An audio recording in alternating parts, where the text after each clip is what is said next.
Greetings, everyone. Advent is about mystery. Mystery is not something that this society and we as a people are very comfortable with. We like definition, exactitude, precision. Dietrich Bonhoeffer wrote in his book, God is in the Manger, Reflections on Advent and Christmas, this: the lack of mystery in our modern life is our downfall and our poverty. A human life is worth as much as the respect it holds for the mystery. We retain the child in us to the extent that we honor the mystery. Therefore, children have open, wide-awake eyes because they know that they are surrounded by the mystery. They're not yet finished with this world. They still don't know how to struggle along and avoid the mystery as we do. We destroy the mystery because we sense that here we reach the boundary of our being because we want to be Lord over everything and have it at our disposal. And that's just what we cannot do with the mystery. Living without mystery means knowing nothing of the mystery of our own life, nothing of the mystery of another person, nothing of the mystery of the world. It means passing over our own hidden qualities and those of others and the world. It means remaining on the surface, taking the world seriously only to the extent that it can be calculated and exploited, and not going beyond the world of calculation and exploitation. Living without mystery means not seeing the crucial processes of life at all, and even denying them. Unquote. Advent's about mystery. Advent's about something universal in this world, birth, and yet completely unique in how this part of our Christian story comes to be. Advent is our season of waiting, not just waiting around without purpose, but waiting with anticipation. Advent reminds us to be alert, to prepare ourselves, to wake up to all the mystery around us.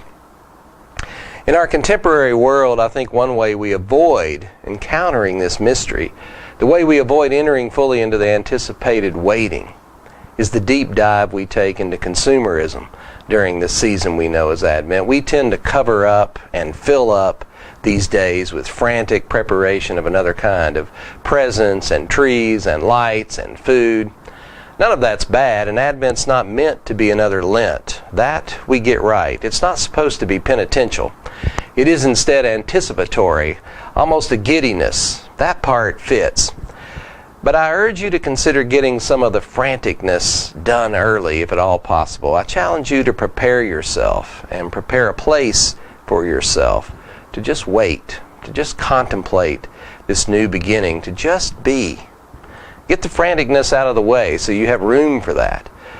I make it a goal every year to finish my gift buying, finish my prep as much as I can before Advent. I leave Christmas cards until Christmas, which for us is that season after Advent. I send them then, which is our consumeristic world in that is late, but in our church calendar it's right on time.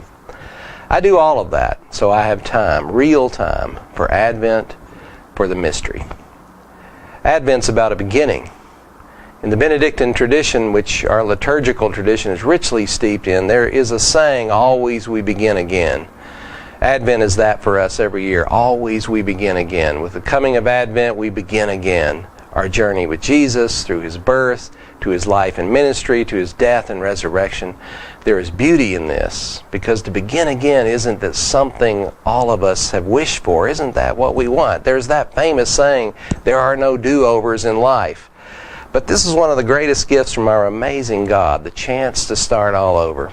And although it might not be true in this world, in God it is.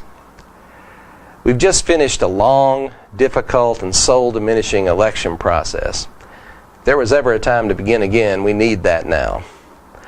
Brian McLaren has written, politicians compete for the highest offices, business tycoons scramble for a bigger and bigger piece of the pie, armies march, and scientists study, and philosophers philosophize, and preachers preach, and laborers sweat.